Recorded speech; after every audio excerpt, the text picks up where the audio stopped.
کیا آپ لوگ جانتے ہیں کہ پردیس کیا بلا ہے؟ کس اذیت کا نام ہے پردیس؟ یہ صرف وہی جان سکتا ہے جو یہ سزا بھگت رہا ہوتا ہے۔ ایسی عجیب سی تنہائی کا عالم کہ بے شمار لوگوں کے ہوتے ہوئے بھی اکیلا پن ہے نا عجیب سزا؟ مگر حالات اور انسانی ضروریات کی وجہ سے بندہ یہ سزا قبول کرتا ہے۔ ہمارے ملک کے موجودہ حالات، ہمارے معاشرے کی فرسودہ رسمیں ہماری زندگی میں ایسے موڑ پیدا کر دیتے ہیں کہ اکثر نہ چاہتے ہوئے بھی انسان اپنے لیے اس راہ کو منتخب کر لیتا ہے۔ پردیس آنا مشکل نہیں بلکہ بہت مشکل ہے۔ پہلے تو جو رستے کی دشواریاں ہیں وہ اپنی جگہ، مگر جو اصل بات ہے کہ کچھ ریال، کچھ دینار اور کچھ ڈالرز کمانے کے لیے اپنے معصوم بچوں سے جدائی قبول کرنا، ان کی زندگی کے وہ دن جو پلٹ کر نہیں آتے وہ کھو دینا، ان کی ہنسی، ان کی ضرورت کے وقت ان کے پاس ہونے کی طلب، ان کی بیماری میں ان کو لے کر بھاگنا اور پریشان ہونا، ان کے چھوٹے چھوٹے جھگڑے نمٹانا، کبھی پینسل لے کر آنا اور کبھی کتاب اور کاپی کو کور کرنا، الغرض ایسے بہت سارے معصوم سے کام جو ہم نہ کر سکتے، اور ان حسین لمحات کے عوض کچھ ریال اور دینار لے لیے تاکہ انہی کی کامیاب زندگی کا بندوبست کیا جا سکے۔ یہ پردیس ہے۔ زندگی حسین لمحات کا ایک مجموعہ ہے اور ان لمحات کا بیشتر حصہ ہم لوگ پردیس میں رہ کر ضائع کر دیتے ہیں۔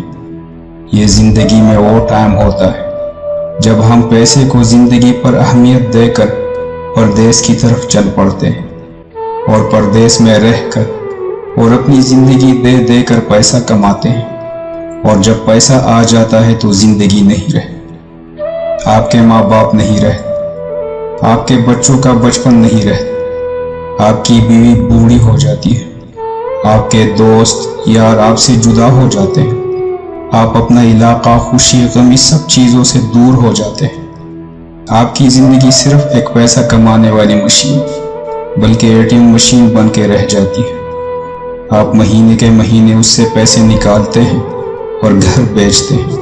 یہ آپ کی زندگی ہے۔ کبھی بیماری میں خود پڑے رہنا، تنہا اور کوئی نہ ہو ساتھ دینے والا، کمرے کی گھٹی فضا، سگریٹ کا دھواں اور بدبو، بکھری چیزیں، میلا کمبل، پھٹا ہوا پردہ، بکھری سوچیں، یہ سب کیا ہے؟ پردیس میں رہنے کا بونس ہے شاید۔ اور یہی بندہ جب وقت کی مار کھا کر اور اپنے حصے کی بیکار کاٹ کر واپس لوٹتا ہے تو حقیقت میں کچھ بھی اس کا نہیں ہوتا، دیمک کی طرح لمحے سب چاٹ چکے ہوتے ہیں۔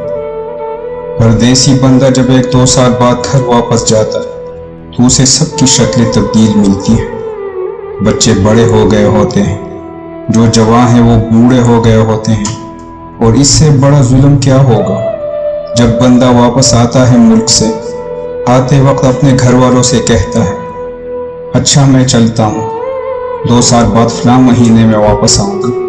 اس سے بڑی زیادتی اور کیا ہو سکتی ہے؟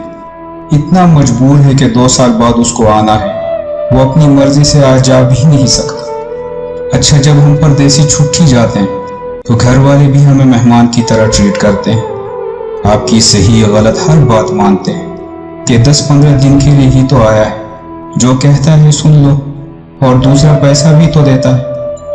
میں نے بہت سارے پردیسی لوگوں سے ڈسکس کیا ہے، جب وہ 30-35 سال پردیس میں گزارنے کے بعد واپس ملک لوٹتے ہیں تو ان کے بچے بھی ان کی عزت نہیں کرتے، کیونکہ انہیں آپ کی عادت نہیں ہوتی۔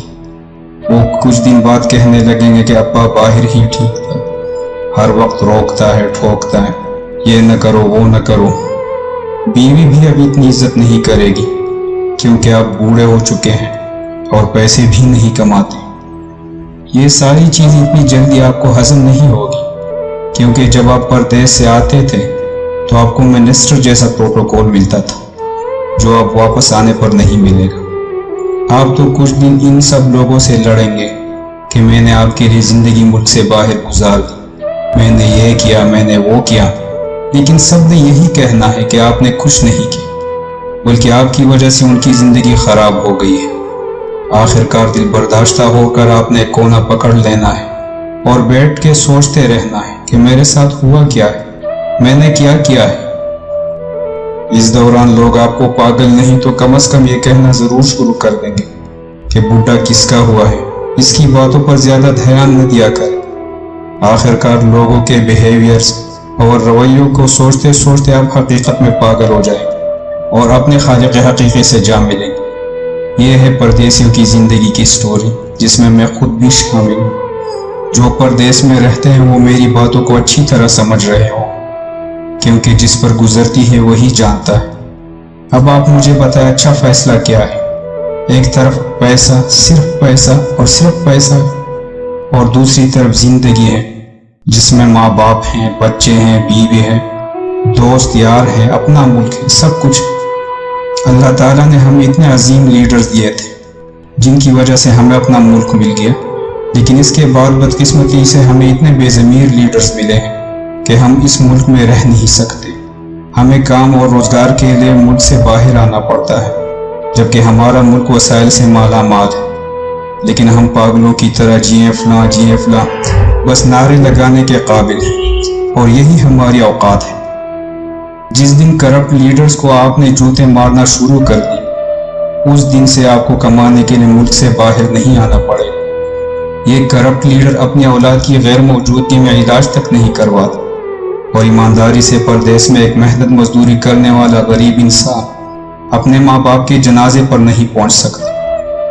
آپ کبھی تجربے کے طور پر 1 گھنٹہ انٹرنیشنل ایئرپورٹ پر ارائیول اور ڈپارچر میں گزار لیں تو آپ لوگوں کو اندازہ ہو جائے گا کہ پردیس میں رہنے والے اور ان کے گھر والے کس تکلیف سے گزر رہے ہیں۔ یہ ساری باتیں کرنے کا مقصد ہرگز یہ نہیں کہ میرے پردیسی بھائی آج ہی نوکری چھوڑ کر اپنے ملک واپس چلے جائیں۔